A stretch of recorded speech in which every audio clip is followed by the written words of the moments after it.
las gallinas ponen. Ustedes sí pusieron, digo, no, ustedes sí vinieron, ¿verdad? Qué bueno que están aquí, les felicito y espero que efectivamente el Señor les hable. Si usted viene con una buena actitud, claro que el Señor le va a hablar. Él siempre nos habla. Él no nos habla no porque Él no quiera, Él quiere y Él siempre está hablando, dice la Biblia. El problema somos nosotros, ¿verdad? Así es que espero que esté atento a escuchar la palabra del Señor. Bueno, ya el pastor me presentó, mi nombre es Alejandro Córdoba, yo soy pastor de la Iglesia Bautista Fundamental en Celaya, Guanajuato, ahí en el centro del país, ¿verdad? La tierra que fluye leche y miel. Por eso precisamente es que hay tanta cajeta.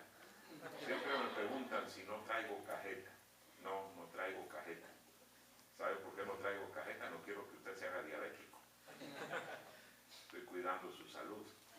Así es que, bueno, debe de agradecerme. Pero lo que sí traigo son libros. Y esto también es para su salud espiritual.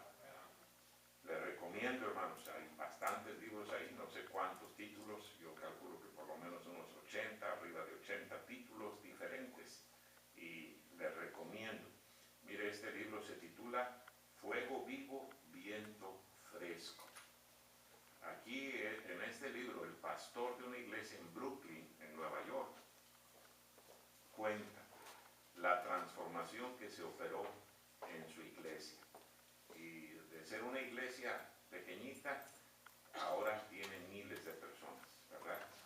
Así es que, y todo lo que yo he leído este libro, lo he leído 2, 3 veces, por eso se lo puedo recomendar. No le recomiendo al predicador porque no lo conozco, no sé toda su doctrina, pero este libro, tremendo testimonio, vale la pena leerlo y se lo recomiendo. Luego también este otro libro, este libro se titula La ruina de un cristiano. La ruina de un cristiano. Este libro lo escribió el doctor John R. Rice. Él fue el iniciador de las conferencias de la espada en inglés, aquí en los Estados Unidos, lógicamente. Entonces, aquí él escribe o publica más bien los mensajes que más predicó, que el Señor usó más grandemente, ¿sí? Aquí están en este libro. Luego este otro libro se titula Emociones que matan. La mayoría de los seres humanos vivimos por nuestras emociones, y por eso a veces andamos arriba y por eso a veces andamos abajo, en la calle de la amargura, de la tristeza, del dolor, ¿verdad? Esas emociones no son correctas. Y si usted vive por sus emociones, pobrecito de usted, ¿sí? La mayoría de esas emociones que tenemos son pecaminosas. Hay gente que vive desanimada todo el tiempo, o hay gente que vive enojada todo el tiempo. Usted lo ve y nunca sonríe. Parece que es un pecado sonreír, ¿verdad? Siempre están tristes, siempre están deprimidos y todavía defienden esa actitud. Es pecado. Estudie la Biblia y se va a dar cuenta, ¿sí? Mire, el cristiano tiene tantas razones para vivir contento, satisfecho, gozoso. Sabemos de dónde venimos y a dónde vamos. Lo peor que nos puede pasar es que nos muramos. Y si nos morimos, nos vamos con el Señor. ¿Dónde está la tristeza? Ahora, si usted está enamorado de este mundo, pues sí, cómo no. Pobrecito de usted, no quiere morirse. Usted no está listo para ir al cielo. Usted está listo para irse al infierno. Digo, espero que no se vaya, pero algunos con la cara que tienen, espero que un día su cara también sea salva. Bueno, aquí tengo este otro libro que se titula El mártir de las catacumbas. Tremendo testimonio. Dice aquí abajo el dramático relato de un hombre que fue cristiano cuando serlo costaba la vida. El mártir de las catacumbas. Tremendo testimonio. Así es que, bueno, ahí están esos libros, hay Biblias, hay discos de predicación, algunos, de música también. Entonces, les recomiendo que se dé una vueltecita por ahí. Y si no trae dinero ahora, bueno, mañana a primera hora vaya, salta un banco y viene, compra todos los libros. Espero que no lo haga. Bueno, si lo hace ya es su responsabilidad porque lo van a meter a la cárcel. Entonces, mejor no lo haga. Vamos a abrir nuestras Biblias en Hechos capítulo 20. Hechos capítulo 20.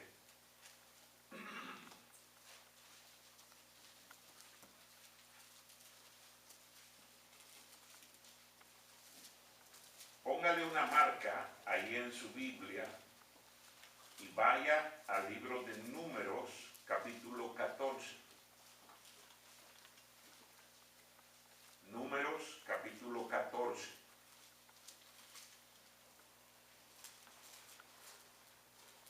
¿Ya lo tiene?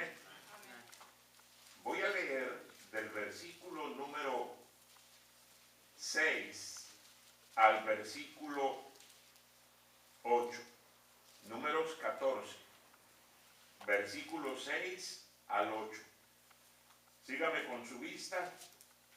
Yo lo leo en voz alta. Después oramos y empezamos con la predicación de esta noche. Números capítulo 14, versículo 6 al 8. Dice la Biblia: Y Josué, hijo de Nun, y Caleb, hijo de Jefone, que eran de los que habían reconocido la tierra, rompieron sus vestidos y hablaron a toda la congregación de los hijos de Israel, diciendo: La tierra por donde pasamos para reconocerla es tierra en gran manera buena. Y mira el versículo número 8. Si Jehová se agradare de nosotros, Él nos llevará a esta tierra y nos la entregará. Tierra que fluye leche y miel. Vamos a orar. Cierre sus ojos, incline su rostro, vamos a orar. Señor y Padre nuestro, gracias te damos en esta noche por la bendición que tú nos das de estar reunidos aquí para estudiar tu palabra. Te pido, Señor, que seas tú el que nos hable. Yo sé que quieres usar a un hombre y gracias, Señor, por el privilegio que me das de servirte. Pero, Señor, te pido que seas tú el que hables al corazón de mis hermanos.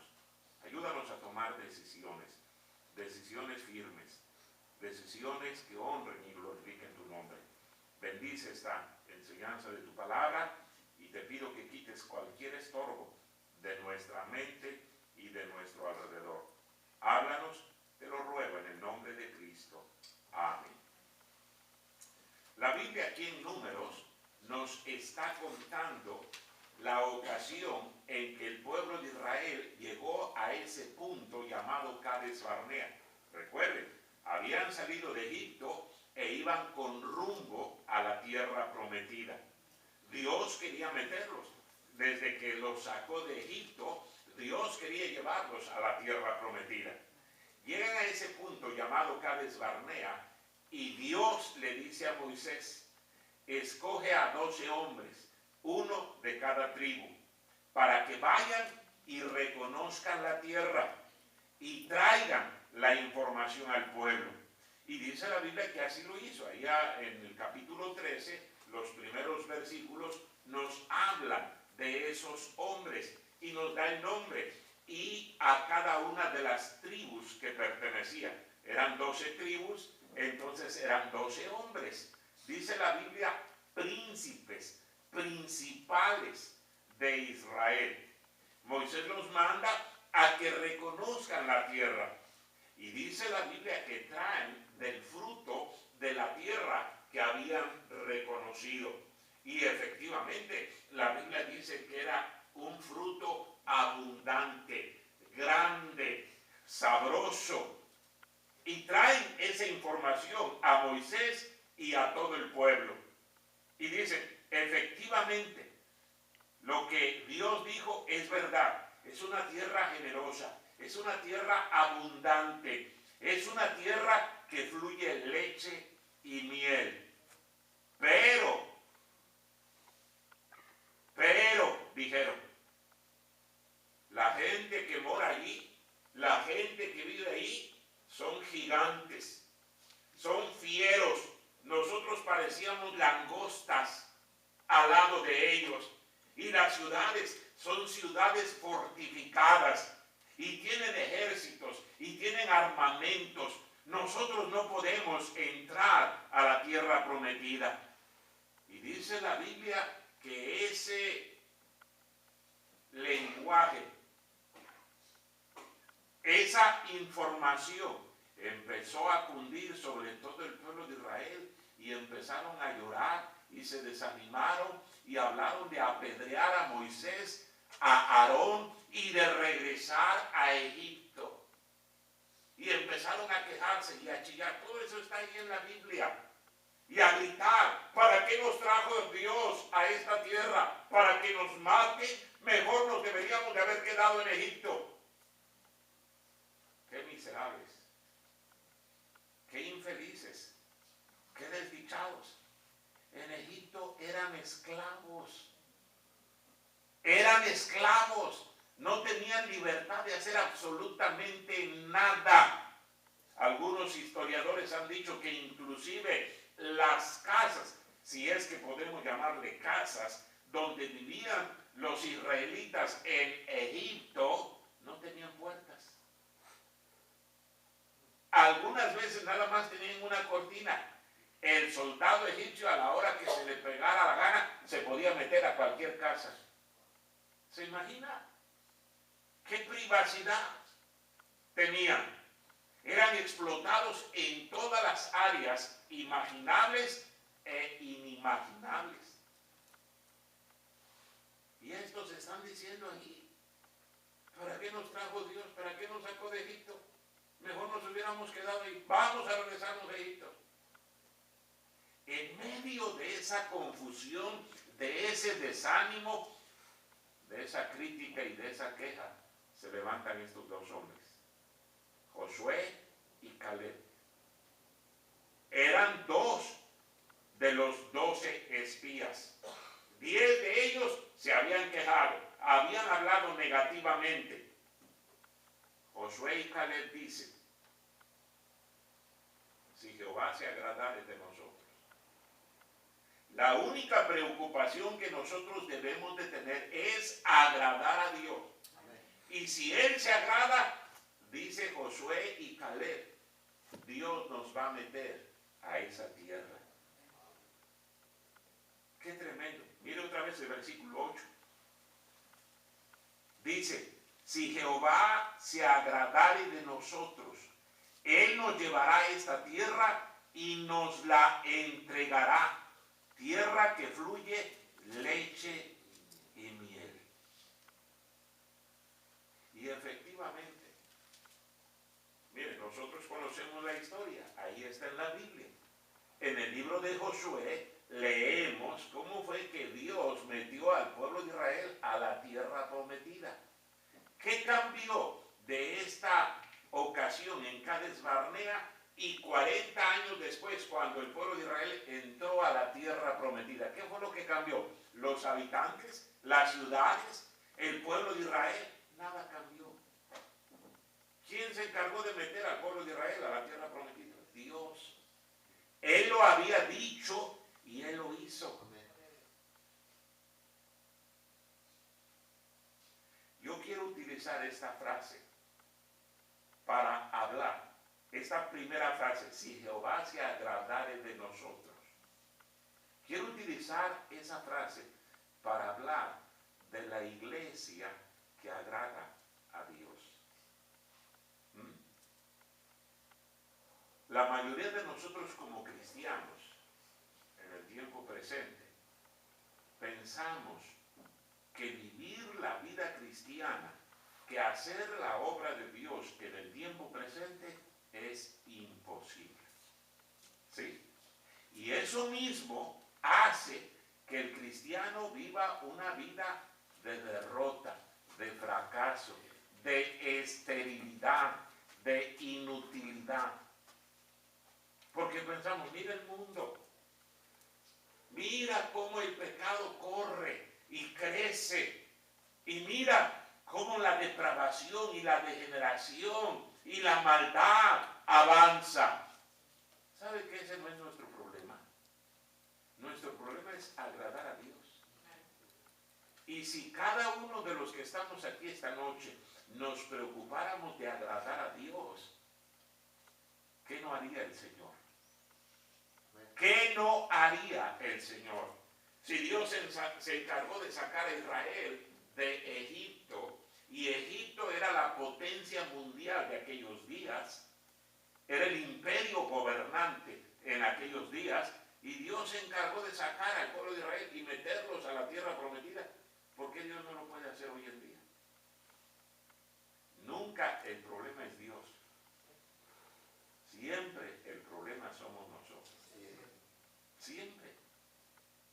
Entonces, nosotros deberíamos de decir esta noche, como Josué y Caleb, si Jehová se agradare de nosotros, si Jehová se agradare de nuestra iglesia, ¿qué no haría el Señor con nosotros? Ahora les recuerdo, hermano, que la iglesia no es el edificio, no es el local, no son las paredes, el techo, el piso, las sillas. La iglesia es cada uno de los miembros de ella. Y cada cristiano, miembro de esta iglesia, debería de preocuparse de agradar al Señor. Si Jehová se agradara de usted, ¿qué no haría el Señor con usted? ¿Qué no haría con esta iglesia? Pero ese es el problema. No estamos agradando a Dios. ¿Y sabe que siempre vivimos agradando a alguien? Todos los días. Desde que usted se levanta hasta que usted se acuesta, todo el día está tratando de agradar a alguien. ¿Quién es ese alguien? La mayoría de las veces es usted mismo. Y esa es la razón de por qué tantos cristianos no agradan a Dios. Es que yo pienso, es que a mí se me hace, es que yo creo, es que a mí no me gusta. Mire, todo eso carece de valor, porque lo que nos debemos de preocupar es qué dice el Señor. ¿Qué dice el Señor? Lo que a usted le gusta puede ser que a mí no me guste. Y nunca vamos a estar de acuerdo. Pero ¿qué importa lo que a usted le gusta y lo que a mí me gusta? Aquí la pregunta es, ¿qué le gusta al Señor? Y eso es lo importante. Y eso es exactamente lo que dejamos a un lado. Y la mayoría de los cristianos por eso preguntan, ¿y qué tiene de malo? ¿Y si yo hago esto, qué tiene de malo? ¿Y si yo hago aquello, qué tiene de malo? ¿Cómo que qué tiene de malo? Vamos a ver qué dice el Señor. Esta es nuestra regla para medir. Este es nuestro parámetro. No su criterio, no mi criterio, no el criterio de cualquier otra persona. ¿Qué dice el Señor? Si Jehová se agradare de nosotros. Yo quiero mostrarle la primera iglesia allí en el libro de Hechos. ¿Y cómo fue que esta iglesia, mire, creció de empezar con 12 personas, porque empezó con Jesús y sus discípulos, y crecer a miles de personas, porque eso es lo que encontramos en el libro de Hechos? ¿Qué fue lo que sucedió con esta iglesia? Que se preocuparon de agradar al Señor. Su único interés era ese, agradar al Señor. Y créanmelo, hermanos, si este grupo de cristianos se preocuparan de agradar al Señor, ¿qué no veríamos ocurrir en esta ciudad? ¿Qué no veríamos suceder en este estado? ¿Y por qué no en todo el país y en el mundo entero? Pero desgraciadamente no tenemos iglesias y no tenemos a cristianos que quieran agradar a Dios. ¿Qué tenía esta primera iglesia que agradó a Dios? Mire, vaya a Hechos capítulo 20, ahí donde buscó hace un momentito. Hechos capítulo 20. ¿Ya lo tiene? Mire lo que dice en el versículo número 17. ¿Ya lo tiene? Dice así la Biblia. Enviando pues desde Mileto a Éfeso, hizo llamar a los ancianos de la iglesia. Cuando vinieron a él, les dijo, aquí el que empieza a hablar es Pablo. Dice, vosotros sabéis cómo me he comportado entre vosotros todo el tiempo, desde el primer día que entré en Asia, sirviendo al Señor con toda, ¿qué? Humildad y con muchas lágrimas y pruebas que me han venido por las acechanzas de los judíos. Y como nada que fuese útil, he rehuido de anunciaros y enseñaros públicamente y por las casas, testificando a judíos y a gentiles acerca del arrepentimiento para con Dios y de la fe en nuestro Señor Jesucristo. Miren qué testimonio está dando Pablo. Reúne a todos los líderes de la iglesia en Éfeso. Y era una iglesia grande. Él mismo la había fundado.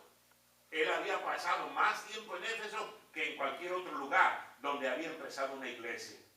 Y dice la palabra de Dios que reúne ahí a todos los líderes y les dice, ustedes saben cómo me comporté delante de ustedes, cómo viví el testimonio que les di. Lo que llama poderosamente mi atención es que él dice en el versículo 19, sirviendo al Señor con toda humildad. Con toda humildad. Y si usted estudia el libro de Hechos detenidamente, se va a dar cuenta de que una característica de esa primera iglesia fue la humildad.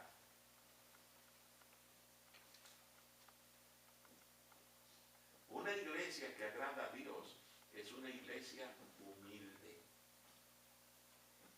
¿Sabe por qué no agradamos a Dios? Porque no somos humildes, somos orgullosos. Primero yo, luego yo y al último yo. Siempre yo. Así pensamos. ¿Verdad? No, es que a mí no me gusta eso. Otra vez le digo, hermano, ¿qué importa lo que a usted le guste y lo que a mí me guste? ¿Qué le gusta al Señor? Pero ponemos en primer lugar nuestros gustos por nuestro orgullo. El problema más grande que tiene el ser humano es el orgullo. Y por el orgullo es que somos rebeldes a la palabra de Dios. Por la soberbia. Estamos dispuestos a pelear, a discutir, a dividirnos. No importa que lastimemos, que destruyamos a medio mundo. No nos interesa eso. Lo único que nos interesa es tener razón. No, es que yo pienso así. Otra vez le repito, hermano, ¿qué importa lo que usted piense? ¿Qué importa lo que yo pienso? ¿Qué piensa el Señor? ¿Qué es humildad? Algunas personas creen que ser humilde es andar en harapos, todo piojoso, apestoso, mugroso. Eso no es ser humilde, eso es ser cochino, sucio. Eso no es ser humilde. Yo conozco personas humildes,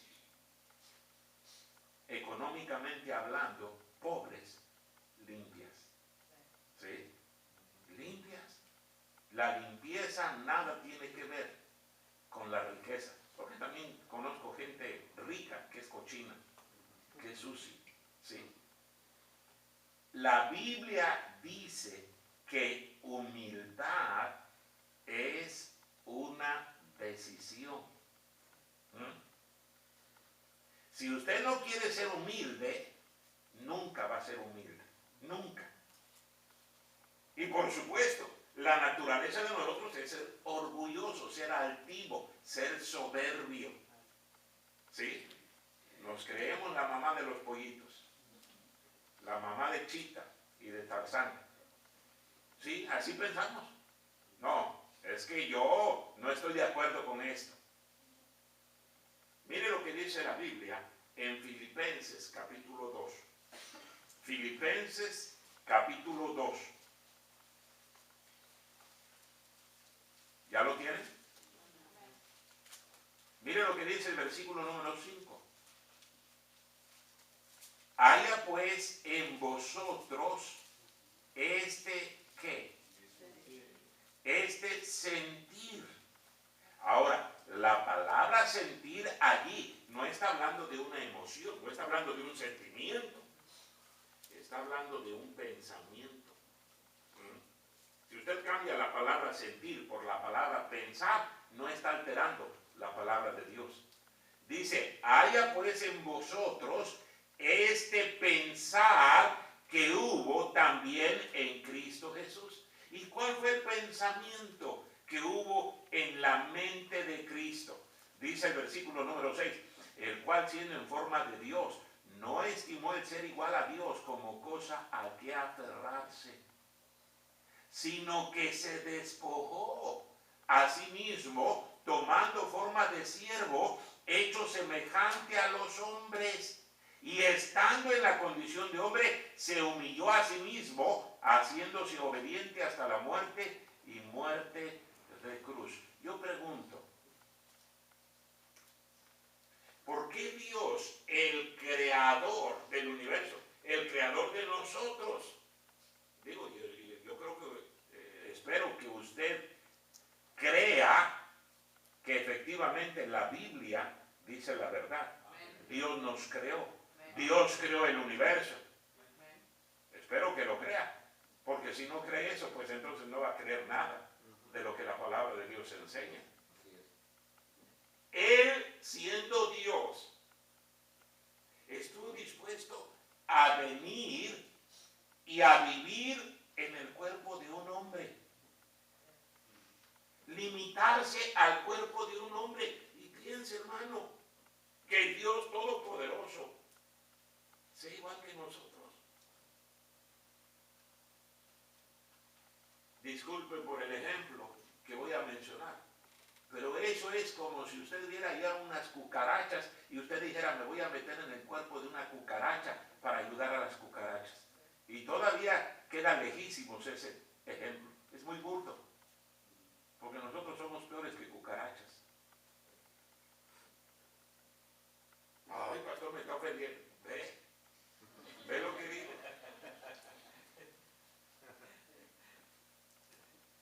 Es que yo tengo dignidad, pastor. Yo merezco respeto. Delante de Dios no somos más que una bola de pecadores miserables, condenados al infierno. Y lo que merecemos es el infierno. Eso es lo único que merecemos. Pero mire, el Dios perfecto estuvo dispuesto a despojarse, dice la Biblia, de todo lo que le impedía a venir y hacerse un hombre. Y vivir como hombre siendo un esclavo. Y luego llegó al extremo de permitir que su misma creación, que somos nosotros, lo maltrataran, lo insultaran, lo humillaran, lo avergonzaran, lo desnudaran, lo azotaran y luego lo mataran. Lo que está diciendo Pablo es, si el Dios Todopoderoso pudo hacer eso, ¿por qué no lo podemos hacer nosotros? ¿Sabe por qué no lo podemos hacer?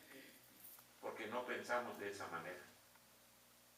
Aquí está el problema, en nuestra cabeza.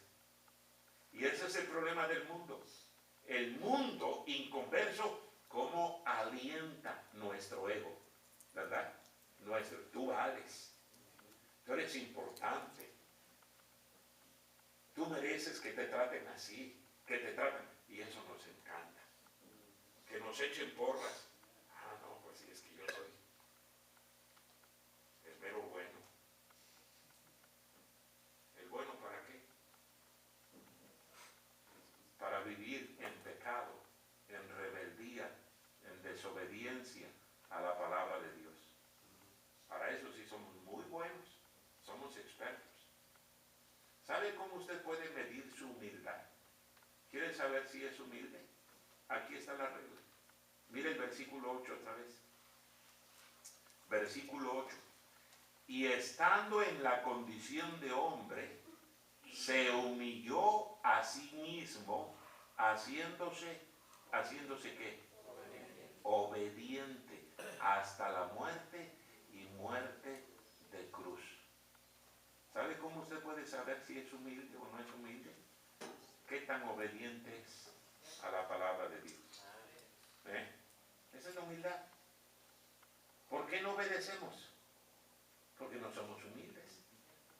Porque mire, para obedecer tenemos que poner nuestra voluntad bajo la voluntad de Dios.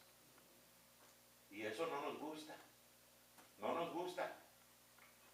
No. Mire, un ejemplo bien sencillo. Usted acepta a Cristo. De acuerdo con la Biblia, ¿cuándo debe de bautizarse? Inmediatamente. Pero yo pregunto, ¿usted se bautizó inmediatamente? La mayoría de los cristianos no se bautizan inmediatamente. Ah, no, déjeme pensarlo. Es que yo necesito conocer. ¿Qué necesita conocer? Lo único que necesita saber es que Dios dice, bautízate y ya. Así fue con esa primera iglesia. Mire, se lo muestro. Vaya a Hechos capítulo 2. Hechos capítulo 2. ¿Cómo batallamos para que algunos cristianos se bauticen? Es que a mí me bautizaron de chiquito. ¿Usted lo recuerda? No, pues yo era un bebé. Entonces, ¿no pudieron haberle mentido? ¿A poco su mamá nunca le mintió? Le dijo que si se portaba bien iban a venir los Reyes Magos. ¿O no? ¿Y usted cuándo se dio cuenta de que no existían los Reyes Magos? Hay algunos que todavía creen en los Reyes Magos. No, pastor, yo no creí en los Reyes Magos. Pues entonces es en Santa Claus. Está igual. ¿Y quién le metió esa idea? Su papá y su mamá.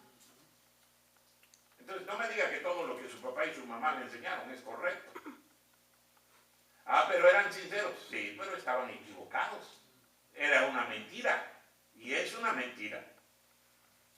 Entonces usted dice, a mí me bautizaron de chiquito. ¿Por qué? Porque mi mami me dijo.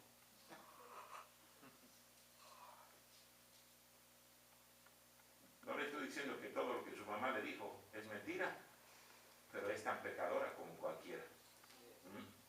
Créale al Señor, a la palabra de Dios. ¿Sí? Pero otra vez, ¿sabe por qué no obedecemos? Orgullo. Ay, ¿cómo van a decir que yo estoy equivocado? Pues yo no lo estoy diciendo, lo dice el Señor. Mire aquí, en Hechos 2:41. Hechos 2:41. Así que los que recibieron su palabra, ¿qué hicieron? Fueron bautizados y se añadieron aquel día como 3,000 personas. Y esa es la regla en el libro de Hechos. Cada persona que aceptaba a Cristo inmediatamente se bautizaba. No tenía que esperar nada. ¿Por qué esta iglesia se bautizaba? Porque eran humildes. Una persona humilde no discute. Señor, tú lo ordenas, ya lo vi en tu palabra, está bien, voy a obedecer. Pero una persona que no es humilde, argumenta, discute, reclama, pelea. No, yo no tengo por qué hacer. Queremos avivamiento. ¿Cómo Dios va a dar avivamiento si no somos humildes? El gran obstáculo para el avivamiento es nuestro orgullo. En el momento en que nosotros nos hagamos a un lado, nos despojemos de nuestro orgullo, de nuestros razonamientos meramente humanos, y le digamos al Señor, Señor, tú tienes razón. Ya lo entendí. Perdóname. Te prometo que ahora voy a obedecer tu palabra. Todo va a cambiar. Deme un cristiano humilde y yo le voy a dar un cristiano avivado. Pero deme un cristiano orgulloso y yo le voy a dar un cristiano carnal, mundano, rebelde, materialista, Un cristiano que no quiere vivir la vida cristiana. ¿Cómo anda usted? ¿Sí? Estamos hablando de una iglesia que agrada a Dios. Esta primera iglesia fue una iglesia que agradó a Dios. ¿Cómo sabemos que agradó a Dios? Porque eran humildes. Ahora, no solamente vemos esa característica en esta iglesia. Mira ahí en Hechos capítulo 5. Hechos capítulo 5. Aquí tenemos otra característica de esta primera iglesia. Estamos hablando de una iglesia que agrada a Dios. Hechos 5, 42. ¿Ya lo tiene? Dice la Biblia. Y todos los días en el templo y por las casas no cesaban de enseñar y predicar ¿a quién? A Jesucristo. Todos los días, en el templo y por las casas. Y cuando la Biblia está hablando aquí del templo, hermanos, no está hablando del lugar donde se reunía la iglesia. Porque tenemos que recordar que en aquellos días no habían templos para las iglesias cristianas. Se reunían en casas. Entonces, ¿de qué templo estaba hablando? Del templo de Jerusalén. El templo era el centro de la vida cotidiana de los judíos. Todo giraba alrededor del templo. Dice la Biblia que todos los días en el templo, o sea, iban al templo. Por supuesto, no se metían al templo, no se podían meter. El único que se podía meter al templo era el sumo sacerdote y especialmente al lugar santísimo. Los demás no se podían meter, andaban allí en los atrios del templo. Pero dice la Biblia que en el templo y por las casas no cesaban de enseñar y predicar a Jesucristo. ¿Sabe cuál es la segunda característica de una iglesia que agrada a Dios? Ganar almas. Ganar almas. ¿Qué cosa más importante hay en este planeta que hablarle a la gente de Cristo? ¿Para qué nos dejó el Señor aquí? Mire, yo acepté a Cristo a la edad de 8 años. Lo recuerdo perfectamente bien porque no hace mucho tiempo de eso. No se le han reído con nada y ahora que digo esto sí se ríen. ¿Qué está pasando, hermanos?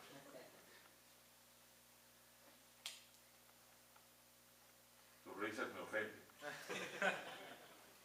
¿Me están diciendo que ya estoy viejo o qué?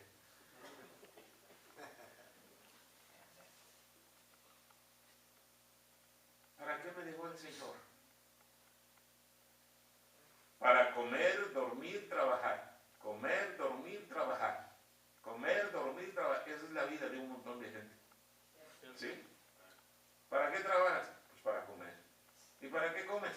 Pues para trabajar. Y ahí están atrapados en ese círculo vicioso.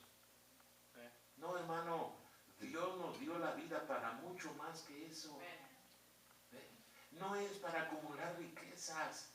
No, es que quiero ganar más dinero y quiero una casa aquí, otra casa allá y otra casa más allá. ¿Y para qué? Un día nos vamos a morir y no nos vamos a llevar nada. Nada. Dice la Biblia, desnudo salí del vientre de mi madre y desnudo me voy a ir. No nos vamos a llevar nada. ¿Sabe qué es lo único que verdaderamente vale en este planeta? Hablarle a la gente de Cristo. Yo recuerdo hace años, recién empecé a pastorear la iglesia allí en Celaya. Tengo 37 años siendo pastor de la iglesia. Empezamos a visitar, ganar almas. Casa por casa, calle por calle, colonia por colonia, alrededor de la iglesia. Llegamos a una casa, toqué la puerta. Salió una señora. Le regalé el folleto. Le pregunté por su esposo. Me dijo, no está. Está en el trabajo. ¿Cuándo lo puedo encontrar? Dijo ella. Nunca. Toda amanece hasta que anochece. Yo le dije, entonces ningún día, ni siquiera el domingo. No, dice, pues a veces el domingo aquí lo encuentro en la tarde. Yo dije, bueno, pues voy a tratar de venir un domingo. Le dije, pero antes de retirarme, ¿pudiera hacerle una pregunta? Ella me dijo, sí, cómo no. Si usted muriera hoy, ¿estaría 100% segura de ir a la presencia de Dios y de estar con Él para siempre? Ella me dijo, sí. Sí, sí estoy segura. Le dije, ¿por qué tiene esa seguridad?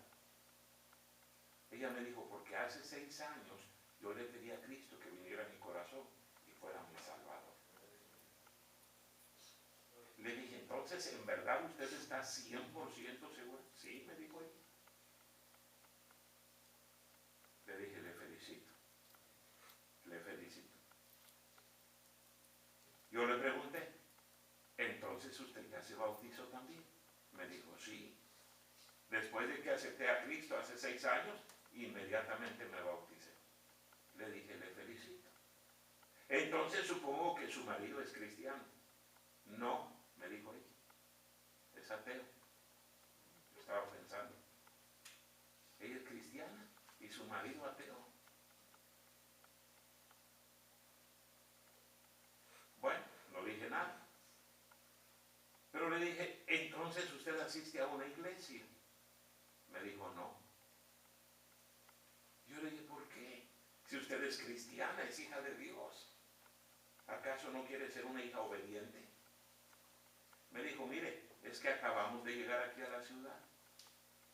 Apenas tenemos 6 meses viviendo aquí en Celaya. Nosotros vivíamos en San Luis Potosí. Cambiaron a mi esposo de su trabajo, lo mandaron aquí a Celaya, entonces apenas estamos conociendo la ciudad. Le dije, pues le invitamos a nuestra iglesia. Ahí está la dirección en el folleto que le regalé. Ella me dijo, ya fui a su iglesia. Yo le dije, ¿ya nos visitó? Sí. ¿Y qué le pareció? Le pregunté. Ella me dijo, no me gustó. Yo estaba pensando, ¿cómo no le gustó? Con un pastor tan joven, tan guapo, tan inteligente y tan humilde.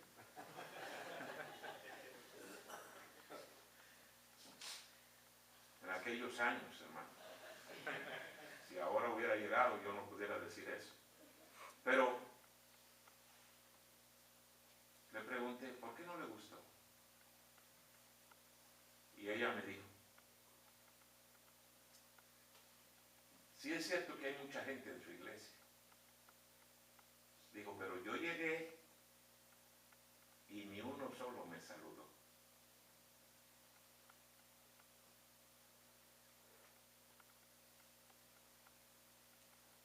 Yo le dije, sí es cierto, perdónenme.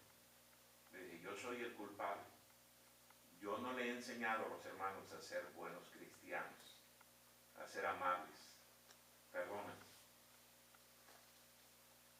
Y sí es cierto, en la mayoría de las iglesias termina el culto y todo el mundo corre con su grupito, ¿verdad? O salen corriendo. No saludamos. Y así era en nuestra iglesia. Hasta ese domingo. Porque yo ya sabía de qué iba a predicar el siguiente domingo. Prediqué acerca de eso. De ser amables. De ser buenos cristianos. De sonreír. De buscar a las personas y saludarlas. Porque mire qué groseros somos. Viene un visitante, yo ni lo conozco. Pues precisamente porque no lo conoce, salúdelo. Amén. Le dije a esta hermana, perdóneme, eso va a cambiar. Le prometo que si vuelve a visitarnos otra vez, alguien le va a saludar. Ella dijo, pues déjame pensarlo. Le insistí. Le dije, mire, usted es salva, usted es cristiana, pero sus hijos tenían 2 niños chiquitos, pequeños. Ellos van a crecer un día. Y si usted no está en la iglesia, ¿dónde van a conocer del evangelio? Por más que usted les hable, ellos necesitan estar en contacto con las cosas de Dios. Ahí estuve casi rogándole que fuera a la iglesia. Al fin me dijo, bueno, pues déjeme ver. Y le insistí, ¿por qué no me consigue una cita con su esposo? El día y la hora que él quiera, yo vengo. Quiero hablarle de Cristo. Ella me volvió a decir, pero él es ateo. Él no cree en la Biblia. Él no cree en Dios. Él no cree en nada de eso. Yo le dije, no importa. Yo quiero hablar con él. Dígale que me regale unos minutos de su tiempo. Y repito, el día y la hora que quiera. Dijo, bueno, pues yo le voy a decir. Le dejé mi número de teléfono. Le dije, llámeme. Eso fue el sábado, ganando almas. El martes siguiente me llamó por teléfono. Me dijo, pastor, ya hablé con mi esposo y me dice que lo va a atender. Yo le dije, ¿cuándo? ¿A qué horas? Ella me dijo, el sábado. El sábado de la mañana. Dice que aquí lo espera. Le dije, dígale que ahí voy a estar. El siguiente sábado ahí llegué. Mi compañero y yo llegamos, saludamos al señor Pedro, así se llamaba. Muy amable el señor, muy educado, muy cortés. Me saludó, le presenté al hermano que me acompañaba, nos invitó a pasar a su casa, nos sentamos, fue al refrigerador, sacó 2 cervezas, una para el hermano y una para mí, nos la entregó, tuvimos que aceptárselas. No. Mira, hasta los que estaban durmiendo ya se despertaron. Está poniendo bueno el asunto aquí. No, así nos ofreció la cerveza, pero dijimos, no. Somos cristianos, no tomamos y no queremos. Mejor regálenos un vasito con agua. Fue y nos trajo el agua. Se sentó y me dijo, aquí estoy a sus órdenes, pastor. Mi esposa me dijo que usted quería hablar conmigo. ¿Para qué soy bueno? Dijo él. Le dije, señor Pedro, gracias por el tiempo. Gracias por el tiempo que nos concedes. Quisiera hacerle una pregunta. Él me dijo, le escucho. Si usted muriera hoy, ¿estaría 100% seguro de ir a la presencia de Dios y de estar con Él para siempre? Sonrió. Y luego me dijo, pastor, yo no sé si mi esposa le explicó que yo soy ateo. Le dije, sí. Ella me dijo eso. Le dije, pero mire, señor Pedro, no vamos a discutir ahorita ese punto. Porque yo estoy seguro que usted tiene sus argumentos y yo le puedo mostrar con la Biblia y con la historia que esos argumentos no valen. Le dije, no ese es el tema y no quiero que empecemos a hablar de esas cosas y nos desviemos de lo que yo quiero compartir con usted. Él me dijo, está bien, ¿qué es lo que quiere compartir? Le dije, quiero enseñarle cómo usted puede tener la seguridad de que cuando muera va a la presencia de Dios. Le dije, porque un día va a morir. Él dijo, bueno, pues le escucho. Abrí mi Biblia y le di el plan de la salvación. Me escuchó atentamente. Al final del plan de la salvación le dije, ahora señor Pedro, ¿qué va a hacer con Cristo? ¿Lo va a recibir o lo va a rechazar? Volvió a sonreír. Él me dijo, pastor, ya le dije que no creo. Yo le dije, está bien señor Pedro, gracias por el tiempo que nos prestó. Voy a estar orando por usted. Él me dijo, gracias. Me dijo, y ahora si me permite, tengo otras cosas que hacer. Le dije, no se preocupe, ya nosotros nos vamos. Nos fuimos. La esposa empezó a venir a la iglesia. Primero ella sola. Después empezó a traer a sus niños, a los 2. Después, Pedro la traía y la dejaba en la entrada de la iglesia y se iba. Después, Pedro llegaba y se quedaba afuera en su carro, pero se escuchaba todo. Yo por eso le decía a los hermanitos que estaban ahí en el sonido, súbanle todo, quiero que escuche. Y Pedro se quedaba ahí todo el culto, en su carro. Pasaron como 8 meses desde que le testifiqué a Pedro Torres, así se llamaba, hasta que un domingo entró y se sentó ahí atrás. Y estuvo atento, escuchando todo el culto. Cuando llegó el momento de la invitación, él fue el primero en levantar la mano para recibir a Cristo. Pasó al frente, se fue con un ganador de almas. El ganador de almas le explicó el plan de la salvación y regresó contento. Pedro Torres. Cuando terminamos el culto, yo fui a felicitarlo. Le dije, qué bueno que vino y le felicito por su decisión. Él me dijo, pastor, desde que usted me habló hace 8 meses, yo ni podía dormir. Ni podía dormir. De repente me despertaba yo a medianoche y me quedaba pensando, ¿y si me muero? ¿Y si de veras hay Dios? ¿Y si de veras hay un infierno? Yo le dije, fue el Señor que estuvo trabajando en su corazón. Estuvimos orando. Él me lo agradeció. Dije, ahora, hermano Pedro, me gustaría darle una serie de lecciones que le damos a cada persona que recién acepta a Cristo aquí en la iglesia. Si usted me permite, le dije, con gusto vamos a su casa y le damos esas lecciones. Él me dijo, pastor, pero mire, yo trabajo todo el día. Y todos los días le dije, mire hermano, a la hora que usted me diga, si es a medianoche, yo voy a medianoche y le doy las lecciones. Déjeme hacerlo. Él me dijo, bueno, está bien, pastor. Si usted quiere, le espero el martes a las 9:30 de la noche en mi casa. Durante 3 meses le di las lecciones al hermano. En esos 3 meses él leyó toda la Biblia. Toda la Biblia. ¿Cómo sé que la leyó? Porque cada semana que iba yo a darle una lección, ahí me tenía una lista de preguntas de diferentes partes de la Biblia. Hasta me puso a estudiar a mí, porque hacía preguntas que yo ni me había hecho jamás. Ni había pensado. Yo decía, mire hermano, le decía yo, permítame tantito, déjeme estudiar bien ese asunto, no quiero darle una respuesta equivocada, la próxima semana le doy la respuesta. Y ahí estábamos. A veces salía yo de su casa a las 2, 3 de la mañana. Tantas preguntas que tenía el hermano Pedro. ¿Cómo creció el hermano Pedro? ¿Cómo maduró en esos 3 meses Pedro Torres?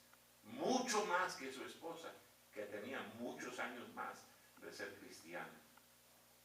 Cuando terminé de darle las lecciones, él empezó a ayudar como maestro de escuela dominical. Él se convirtió en un ganador de almas. Él me ayudó a dar esas lecciones. No había cosa que le pidiera yo a Pedro Torres que no hiciera. Pastor, lo que usted me pida. Qué tremendo cambio se vio en la vida de ese hombre. Pasaron como unos, no sé, 6, 7 años asistiendo fielmente a la iglesia. Estaba predicando aquí en la iglesia del pastor Salazar. Y un lunes en la mañana me llamó la secretaria de nuestra iglesia y me dijo, pastor, nada más le llamo para informarle que el hermano Pedro Torres murió en un accidente automovilístico.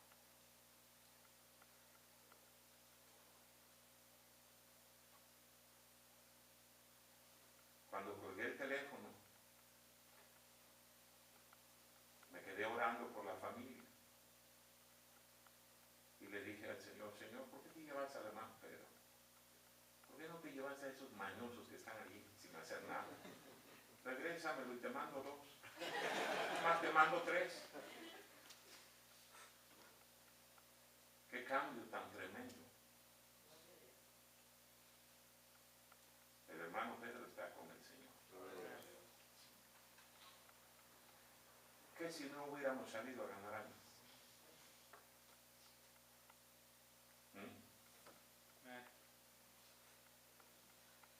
¿Dónde está estaría Pedro Torres? En el infierno. A pesar de tener una esposa cristiana,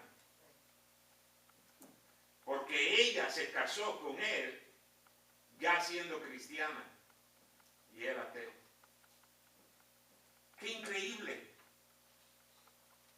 Y luego parecería que ella no quería que él fuera salvo.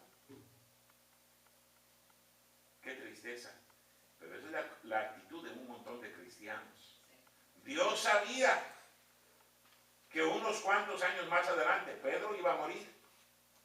Y por eso no fue casualidad que el Señor me dijera, ve y toca esa puerta. Háblale a esa gente de Cristo.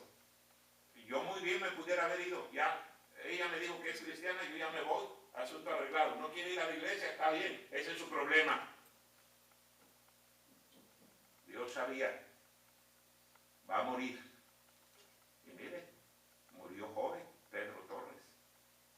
Yo no creo que haya llegado ni a los 40 años, 30 y tantos años tendría.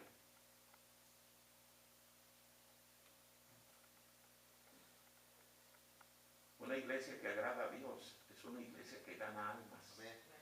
Que gana almas. Pero gana almas porque es humilde. Si no somos humildes, no vamos a ganar almas. Esa iglesia ganaba almas todos los días, dice la Biblia, en el templo y por las casas. Mire otra característica de esta iglesia. Ahí mismo, en Hechos capítulo 5,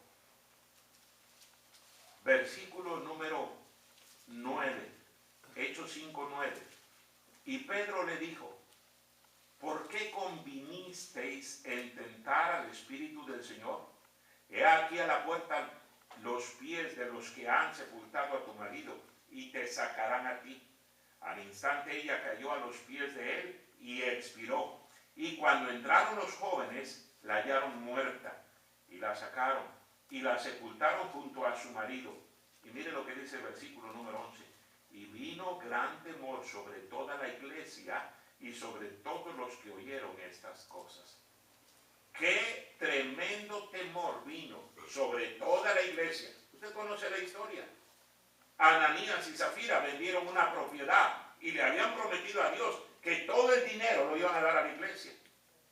¿Y qué fue lo que hicieron? Lo mismo que hacen un montón de cristianos hoy en día. Ay, no, es mucho dinero.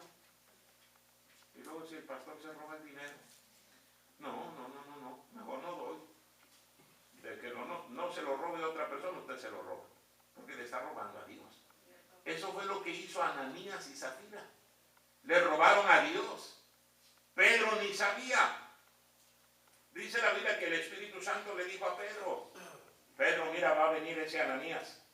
Y él prometió que me iba a dar todo el dinero de la venta de esa propiedad. Y nada más traen una parte. Diles que yo les voy a quitar la vida. Y dice la Biblia que así lo hizo. Ahí está la historia. Léala en su casa. Cayó Ananías.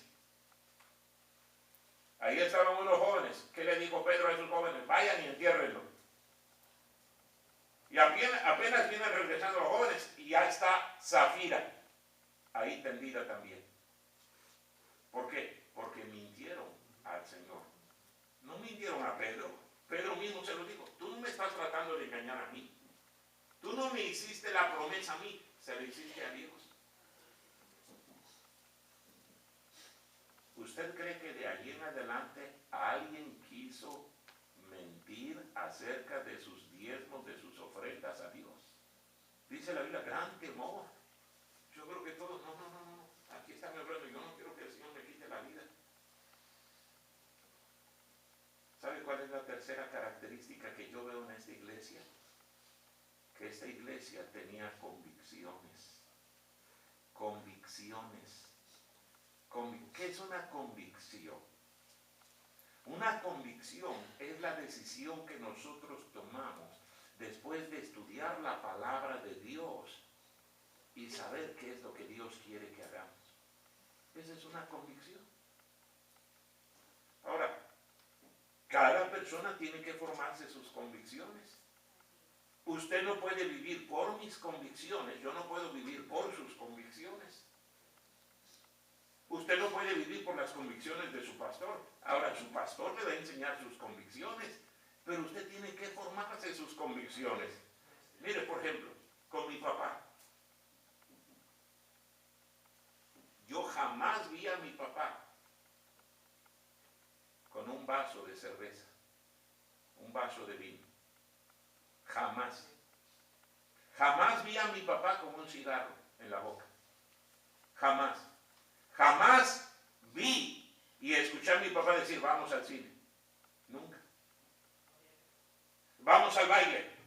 Nunca. Eran sus convicciones. Cada semana, ahí en la parte de atrás, en el templo donde asistíamos a la iglesia, había una repisa. Ahí estaban los sobres.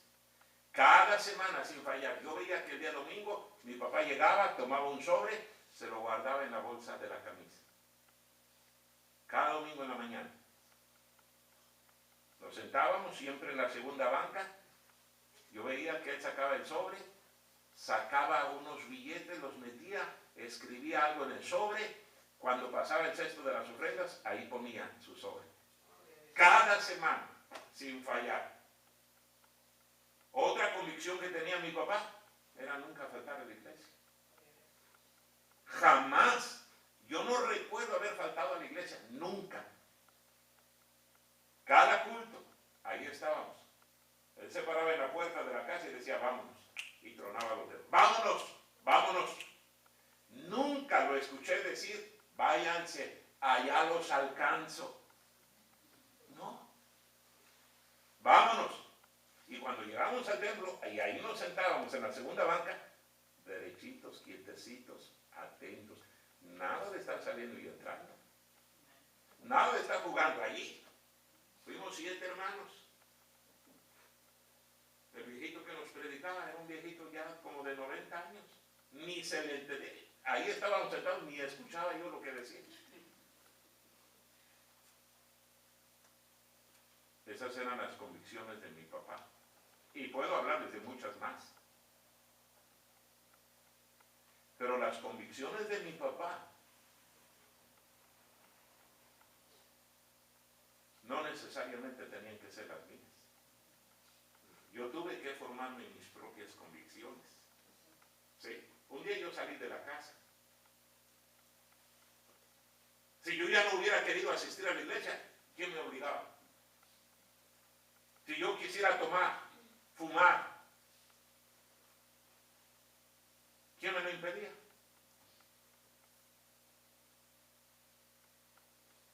Tuve que formarme mis convicciones. Alguien dijo que la convicción es como la columna vertebral de una persona. Una hoja como esta, con cualquier viento se mueve. Y así es la vida de muchos cristianos. Cualquier viento de doctrina, dice la Biblia, nos mueve fácilmente, porque no tenemos nada sólido, nada firme que nos detenga. Vienen grupos heréticos y nos dicen, no, que mira, aquí está lo bueno. Hermano, fórmense convicciones.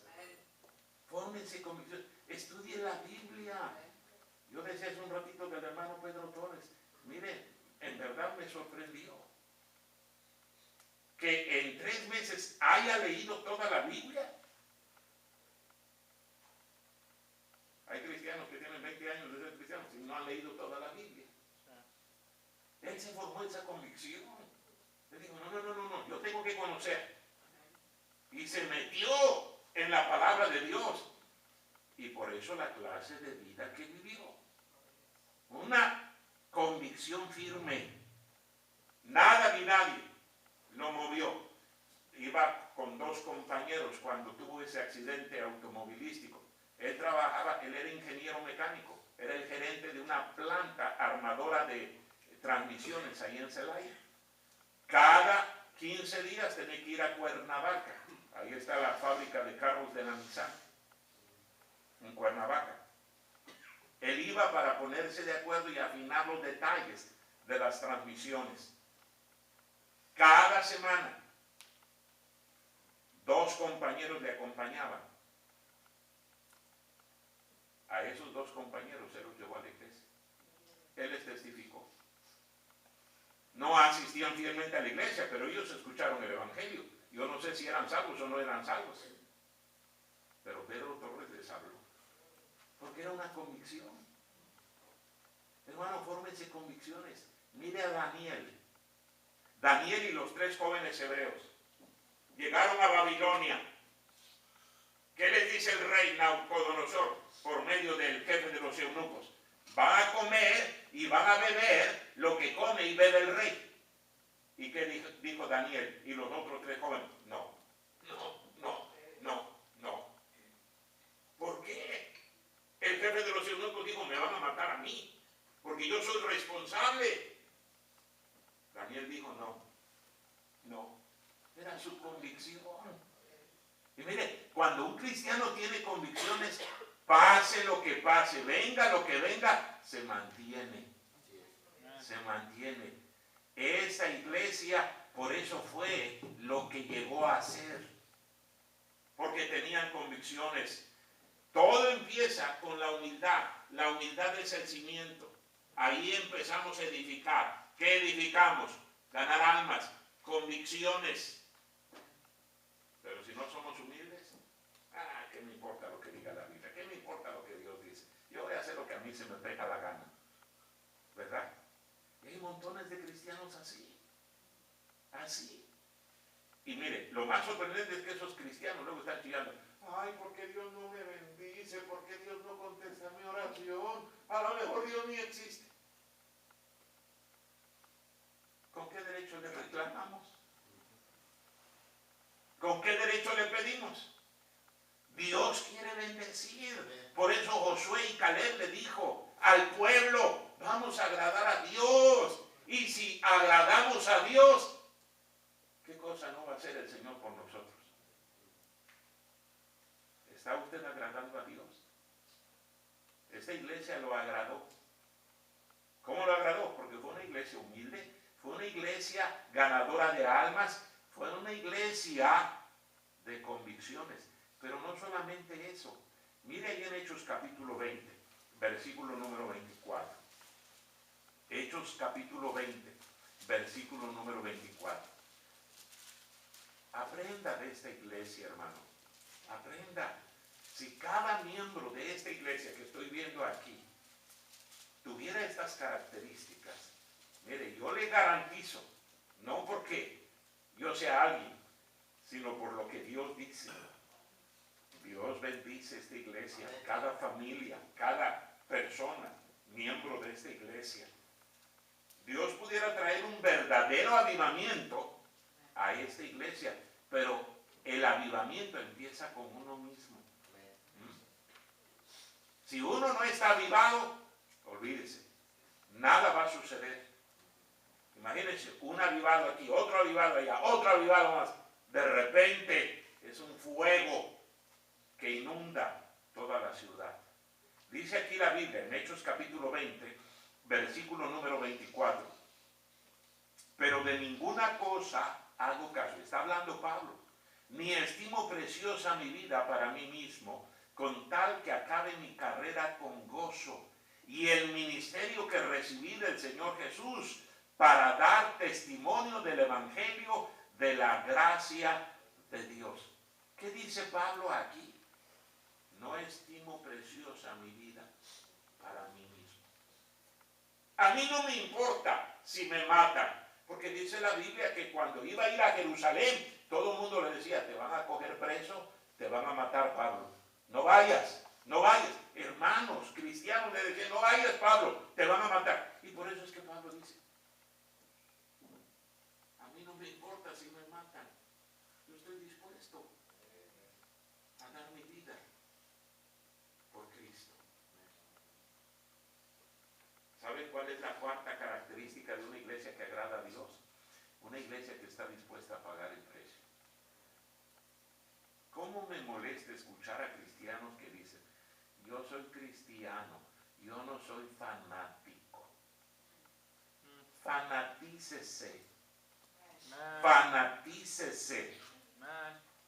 Mire cuánta gente se fanatiza por cosas tan absurdas. Por un triste equipo de fútbol. ¿Cuántas veces cuando hablo de que los que le van a la América tiran de uñita y les hace agua a la canoa se ofenden? Y vienen a reclamarme. ¿Y usted a qué equipo le va? Se fanatizan por un triste equipo. ¿A poco no hay gente que se mata por un equipo de fútbol? Sí. Se mata. Literalmente se matan. ¿Por qué ofendís a mi equipo? Saca la pistola y lo mata. ¿Y nosotros? Que somos cristianos, que sabemos que vamos al cielo, nos avergonzamos de Cristo. Ay, es que yo no quiero que nadie sepa que soy cristiano. Hay cristianos que por eso no cargan una Biblia, ¿verdad? Ay, es que van a pensar que soy un fanático. ¿Qué importa que piensen que somos fanáticos? Mire, la gente se fanatiza por un partido de fútbol, un partido político, por una religión. Mira los musulmanes.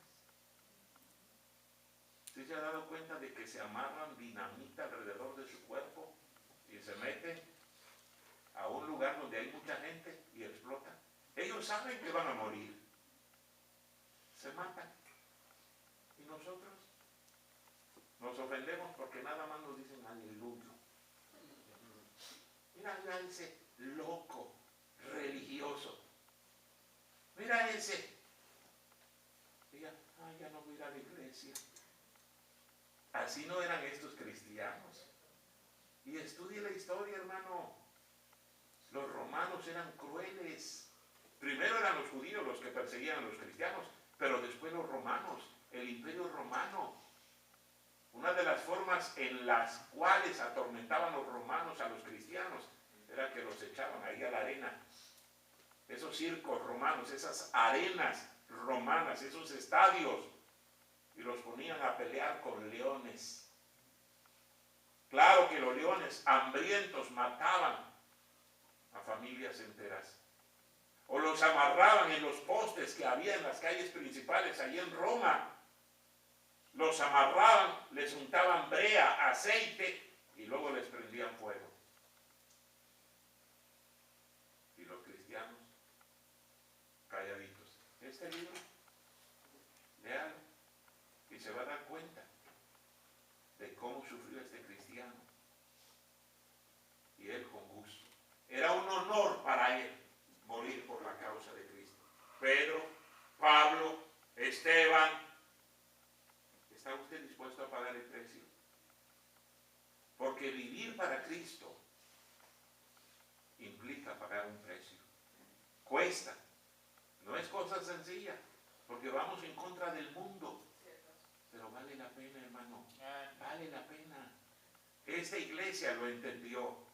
Y mire la última característica que quiero mostrarles. Vaya a Hechos capítulo 2. Hechos capítulo 2. ¿Sí me estoy explicando, hermano? O le repito todo el mensaje. Ponga la cara de que me está entendiendo entonces, por favor. Hechos capítulo 2. Dice la Biblia aquí, versículo número 1. Cuando llegó el día de Pentecostés, estaban todos unánimes juntos. Y de repente vino del cielo un estruendo como de un viento recio que soplaba, el cual llenó toda la casa donde estaban sentados. Y se les aparecieron lenguas repartidas como de fuego, asentándose sobre cada uno de ellos. Y mire el versículo número 4. Y fueron todos, ¿qué cosa? Llenos del Espíritu Santo. Y fueron todos llenos del Espíritu Santo. ¿Sabe que cada cristiano debe de ser lleno del Espíritu Santo continuamente? Efesios 5:18, ¿qué dice? No os embriaguéis con vino en lo cual hay disolución. Antes bien, sed llenos del Espíritu. ¿Por qué Dios quiere que seamos llenos del Espíritu? Nosotros somos como este vaso. Nunca estamos vacíos. Siempre estamos llenos de algo. O estamos llenos de Dios, o estamos llenos de nosotros mismos. Así es. Y la mayoría de las veces andamos llenos de nosotros mismos. Por eso envidia, celos, mentira, rencor, amargura, odio. ¿Sabe qué necesitamos? Vaciarnos. ¿Y cómo nos vaciamos, pastor? Cuando usted viene y le dice al Señor aquí sobre su rodilla, Señor, perdóname. Si es cierto, yo he estado viviendo en pecado. Perdóname. Yo he sido un ladrón, un mentiroso, un chismoso. Perdóname, Señor.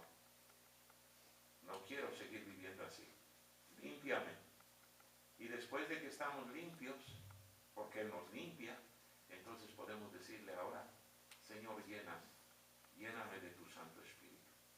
Y Él nos llena. Esta iglesia fue llena. Y mire qué diferente fue este grupo.